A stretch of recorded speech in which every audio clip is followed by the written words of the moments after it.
G'day fellas, and welcome to the public update preview review. We're reviewing the changes made to the Delhi Sultanate.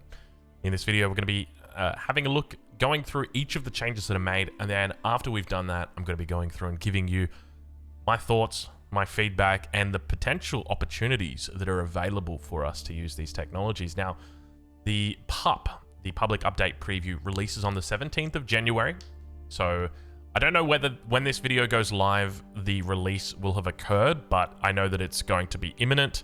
I suspect probably in the next 24 hours. So looking forward to getting to try out all of the new things, especially the English. But let's get into it. So, Compound of the Defender Landmark contains the following defensive technologies that ignore age requirement. Village Fortress. Research time also reduced from 5 minutes to 3 minutes 45 seconds. Boiling Oil. Court Architects. Slow-burning defenses. House of Learning Landmark. Reinforced foundation technology allows villagers and infantry to garrison in houses and fire garrison arrows. Houses gain 50% health. Tranquil Venue technology healing per second increase from 1 to 2. Lookout Towers technology also adds +1 weapon range to outposts. And Hearty Rations technology moved from the Imperial Age to Castle Age. Hussar Academy Landmark acts as madrasa, and food generation increased by 20%. Palace of the Sultan Landmark now trains the new, unique Sultan's Elite Tower Elephant, a mounted elephant with 2 hand cannoneer riders. While activated, the Palace of the Sultan will train an elephant every 200 seconds. You can garrison scholars into the landmark to speed up production with 4 scholars, reducing train time down to 90 seconds. War Elephant.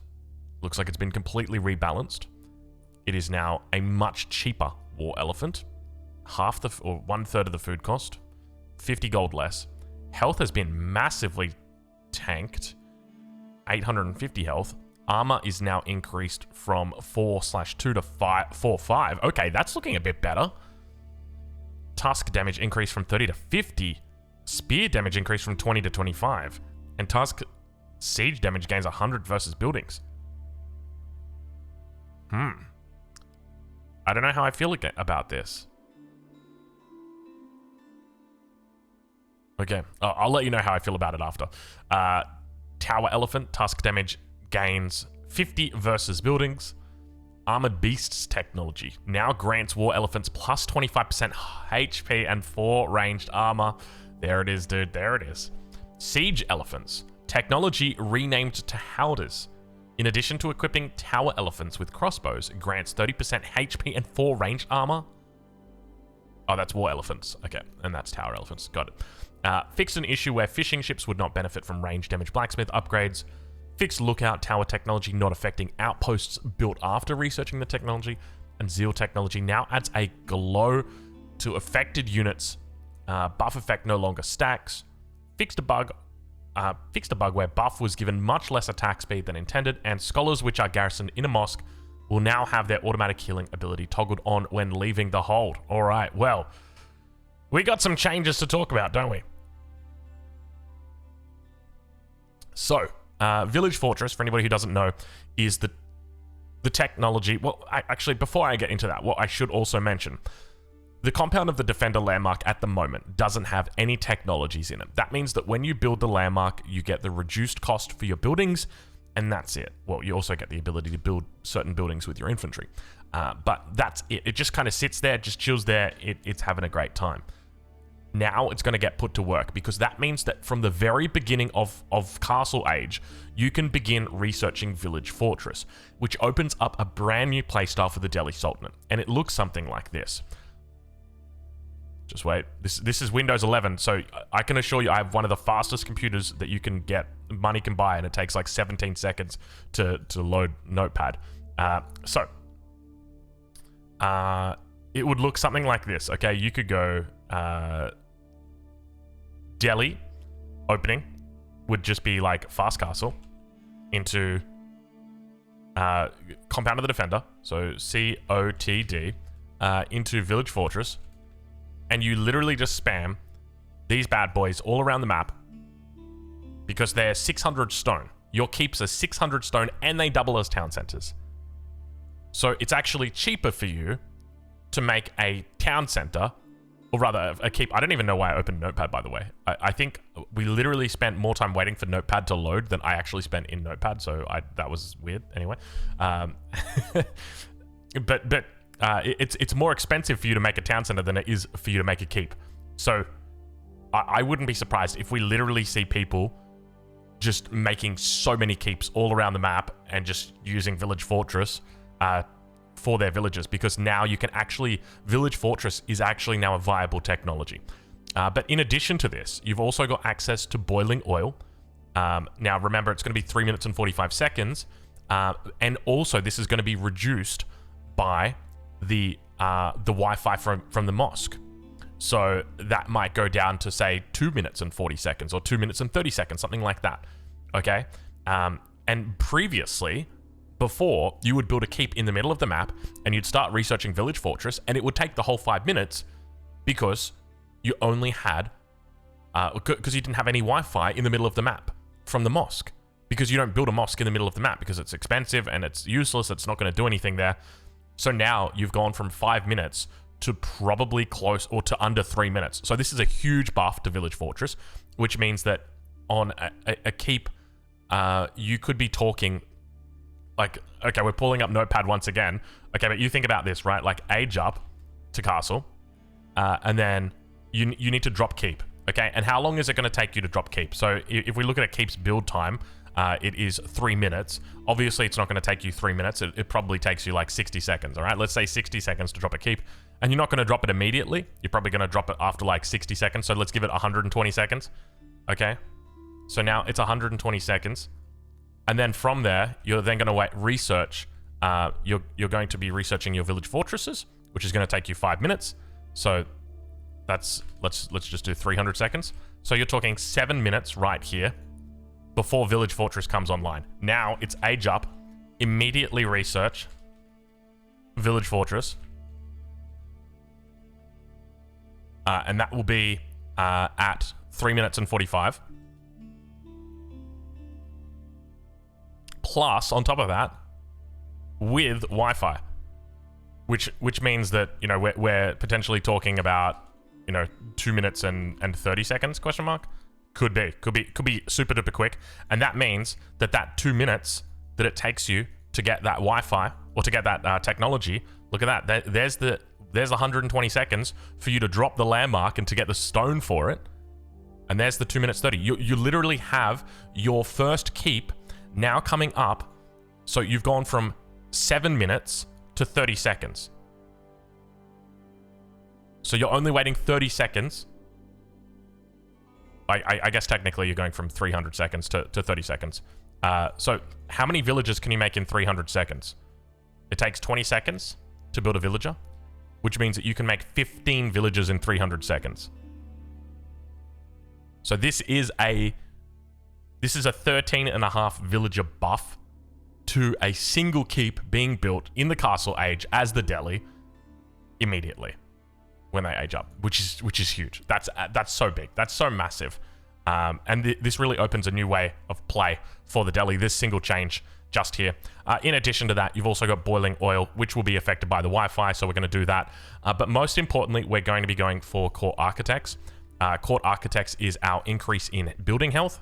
So that's an extra 30% HP. So to be honest, if I'm going for this kind of like keep strategy, I'm going to be opening with village fortresses, but instead of going into boiling oil, which I know you might be tempted to. Oh god, it's 7 minutes 30. Oh, that's pretty long actually. Oh, I didn't realize it was so long. 7 minutes 30 with no Wi-Fi in the middle of the map. Oh, maybe you need to go boiling oil first. But the thing is, you've got to remember that the defensive technologies available in the compound of the defender are exclusive to that landmark in that age. It's exactly like the Royal Institute for the French.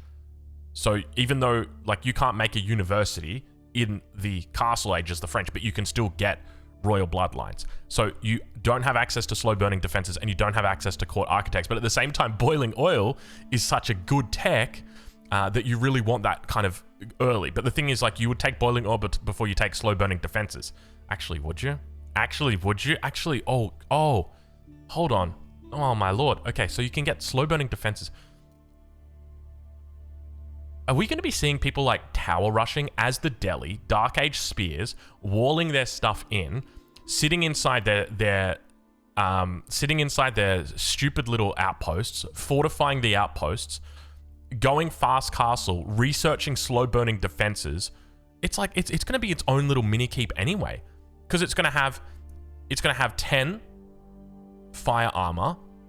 The outpost will have 10 fire armor, and then where's the outpost here? And it's going to get fortification, and then 15. So the only way you're going to be able to clear these outposts is with actual siege. Like, units will not be able to clear this. And that's in the castle age. So you could put a Springwood emplacement in those bad boys, as long as you've got units in there to keep it alive. But still, I feel like, how long does it take to research court architects? No, don't worry, we're not researching court architects. Okay, so the order would almost always then be village fortresses into boiling oil. Slow burning defenses was actually pretty, yeah, that's pretty short. I think it depends on the style that your enemy is playing, but not traditionally against a keep, your enemy is going to be going for a treb. They're not going to be looking to siege it down with units, right? So I think that it's probably best just to go, but I think boiling oil, yeah, it's kind of the same, isn't it? I don't know, but I guess the point is that this is legit, right? Village fortress into boiling oil, into slow burning defenses, into court architects. That's absolutely chef's kiss. Loving it. House of Learning. Reinforced foundations technology allows villagers and infantry to garrison in houses and fire garrison arrows. Houses gain 50% HP. So for anybody wondering what that is this bad boy right here. Reinforced foundation. Takes 2 minutes and 5 seconds to research. Gives your houses an additional 5 maximum population. So there's 2 aspects of this. Number 1, it is, there's an enemy raid coming in. Don't mind me, I'm just going to hop into my house that's right next to my wood line instead of going all the way back to my town center. And then on top of that, I'm going to fire garrison arrows at you while I'm in there. So basically we have a civilization that becomes immune to raiding. And now I say immune to raiding, but remember that when this technology comes through, you're going to need half as many houses because your town center provides 10 population and then your house provides 5. Oh, sorry, your house also provides 10. Oh, gosh. Actually, no, it's only giving an additional 5, so it's going to 15. So you're not going to need half, you're going to need less. Less than what you previously did, but not half. But it gives 15 population now instead of 10. So you're going to need less houses. It also gives them extra health, though. So this is big. This is big. This is big for the Delhi. And what I particularly like about this is that they didn't actually change honed blades at all. Which means that if you want to go for the men-at-arms/knight playstyle, you can still do that. But you can now go for something, and you can rely on this. So the twofold nature of this technology, now we don't know how far the garrison arrows are going to fire, but there is the potential that we could see aggressive houses being placed down. Somewhat similar to outposts, but they come up much faster. We don't know how many units can garrison inside of a house, but obviously this would all be balanced. But I'm suspecting that we might get to the stage where you just have people dropping houses all over the map and, I don't know, sticking a spearman inside. Just being really annoying. Can you imagine, like, some dude comes up to your gold mine that you've just started gathering at and then puts a house on it and then gets inside of it and then you can't gather the gold there anymore. And you have to react to it now. It's so annoying. Just go away. Stop doing that. Anyway, Tranquil Venue technology healing per second increase from 1 to 2. So that is mosques restoring health every second to units that are out of combat. The key there being out of combat. So it doesn't really do, like, okay, it's good, but it's not amazing. It's not, I'm not writing letters home up to my mum about this. Like, hey, mum, check out this technology. Don't worry about it, mum. Not that good. Lookout Towers tech now also adds +1 weapon range to outposts. Like, they've actually made all of these techs so good now, except for this one, which we're not telling mum about. And Hardy Rations tech also moved from Imperial to Castle Age. So increasing the carry capacity of vills by 5. Remember that this also does get affected by your... or it stacks up with your wheelbarrow is probably the best way to say it. So this is a great increase in efficiency for Delhi villagers. But at the same time, I think that if you're a more of an economically focused player, that you'd be looking to go Compounder the Defender, just simply because you can get that that Village Fortress playstyle going. And I tell you what, Village Fortress is going to be a genuine playstyle. I do think we're going to see people just spamming Village Fortresses with this upgrade, or with this change. Hussar Academy Landmark acts as a madrasa. So if we look at the Hussar Academy Landmark at the moment, okay, it is this terrible landmark that gives you food based on how many technologies that you've got. Generates plus 10 food per minute based on the number of technologies researched. Does not apply to emplacements. I love like how little that says about what it does. Generates plus 10 food per minute per technology researched? Per 6 technologies researched? I don't know. Just says based on the number of technologies researched. Maybe it's just 10 food per minute. And if you've got at least 1 technology research, you get your 10 food. It's a pretty terrible landmark. Anyway, they've changed the landmark. So now it just increases food generation by 20% and acts as a madrasa. So a madrasa, an expensive building, 450 wood. But you can garrison your scholars inside of it. So basically, you know that Delhi playstyle where there's lots and lots of scholars out on the field, and then essentially, if you get Imperial, you can just put them all inside the madrasa. Well, now you don't have to build the madrasa, so that's 450 wood saved, and also 20% increase to food. Now, how does that synergize with the elephants? So it actually reduces, the synergy is reduced on the war elephant because the amount of food that you're spending on a war elephant is lower as a proportion of its cost. Let me check the other units that they've got access to. So obviously nothing in the siege workshop. Stable. I mean, you can probably make the horseman.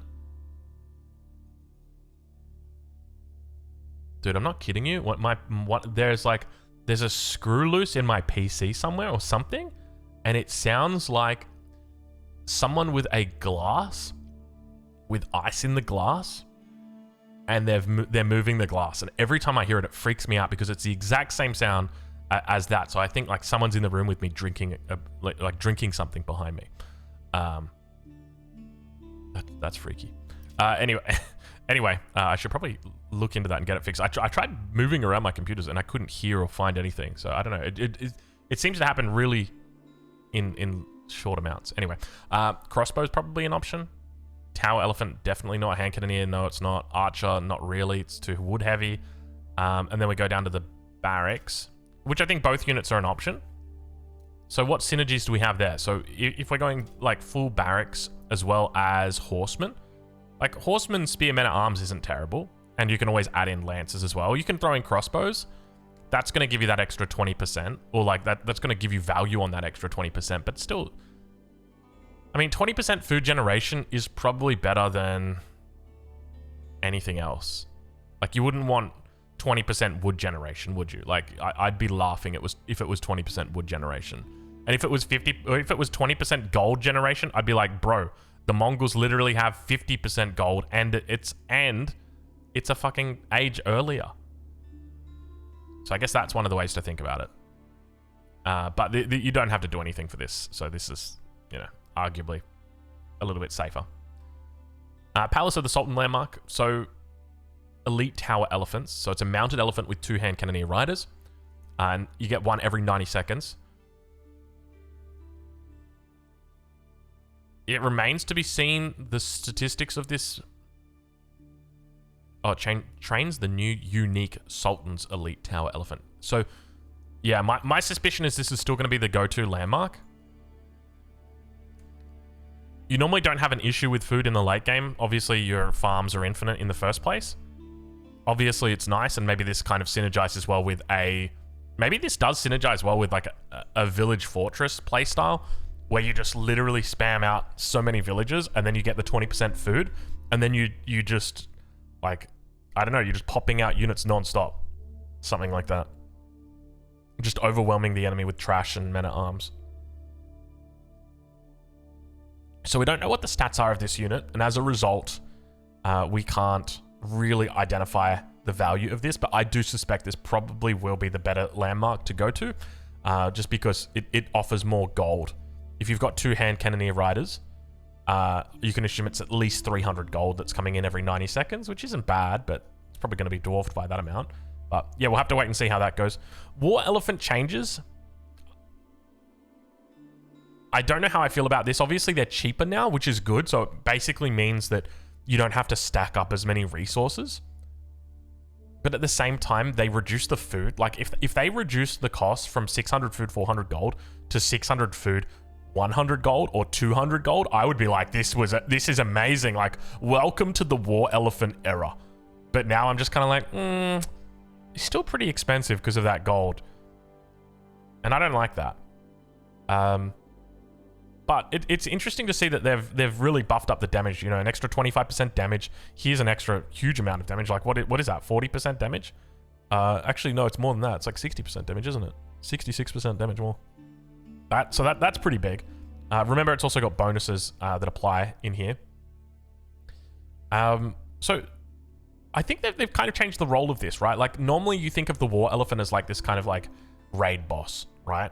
Don't think of the War Elephant as a raid boss anymore. Think of it as a ram, because it's got all this extra damage. It's like, it's a ram that can defend itself. And it's also, I mean, they've reduced the health on it, but at the same time, they've buffed up the amount of ranged armor it's got, which is definitely the right choice, because like Shukunu absolutely melted this bad boy. Not so much anymore. Doesn't really change much. Armored Beast Tech now grants an additional 25% health and 4 range armor. Oh, that's right. So 25% health on 850. That's not too bad. So it's like 200 extra health. So it used to just give 3 armor.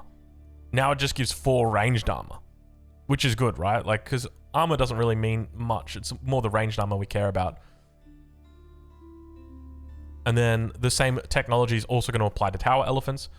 These are good buffs to elephants, right? Like, they needed elite... or they needed Imperial upgrades because they don't have an elite status, right? Like, you get your War Elephant is your War Elephant in Imperial Age as well as in Castle. So it's good that they're giving these buffs. Other than that, I don't think there's any changes in here. So I think overall, I'm pretty excited about this. Most notably, the Compound of the Defender change. To be honest, I think that people will still play Delhi the exact same way. So Delhi is still going to follow the same rigid style at the high level. I mean, at the low level, you guys keep doing your fast Imperials as Delhi, but at the high level, at the competitive level, I suspect it's going to be opening with a few military units. Well, I say a few, a lot of military units. Securing up sacred sites, holding sacred sites, getting to Castle Age, going into the Compound of the Defender is going to be a really viable option. As soon as the Compound Defender is up, you start researching Village Fortress, and you start working on your first keep. When it comes to the keep, you can choose whether you want to go defensive, whether you want to go aggressive, whether you want to put it on a sacred site. And to be honest, I think you'll probably just put it on sacred sites, right? And then not only is the sacred site, not only is that a defensive position, it's also aggressive because your enemy needs to come and attack it to clear it. And then on top of that, it's also going to double as a town center now. So, it's very, very strong because you're now going to be able to keep forward villagers at that position to help repair the keep, to build more keeps. And I really wouldn't be surprised if we start to see a meta developing where there are 2-3 keeps on every single sacred site, and all of them are just building villages. And it's going to be very difficult to deal with. I think House of Learnings, compared to Village Fortress keeps, which are 100% viable now as Delhi, I hate to say it, but I don't think we see House of Learning coming out much. Like, just don't there's so much power in this because this is such a big buff. I'm not sure if the devs realized how much this speeds up the Delhi. As I said before, you're going from 5 minutes researched in a keep after the keep is built to 3 minutes and 45 with Wi-Fi, which takes it down to like 2 minutes 30, 2 minutes 40, whatever you want to call it, 2 minutes 30. And it researches immediately upon your age up. That's crazy. That's crazy, dude. All right, well, that's going to be it for the Delhi changes, ladies and gentlemen. We're not going to be doing any Malian changes because I had a look through them and they're basically just bug fixes. I mean, there was a change to like a little bit of extra health on the house. It wasn't a little bit, it was quite a bit. But yeah, just a little bit of extra health. So yeah, no huge changes for them. So that's gonna be the roundup for the patch notes. Of course, this should be dropping today, so I'm looking forward to it. I'm sure you guys are as well. And we'll catch you guys in the next one. Thank you for watching.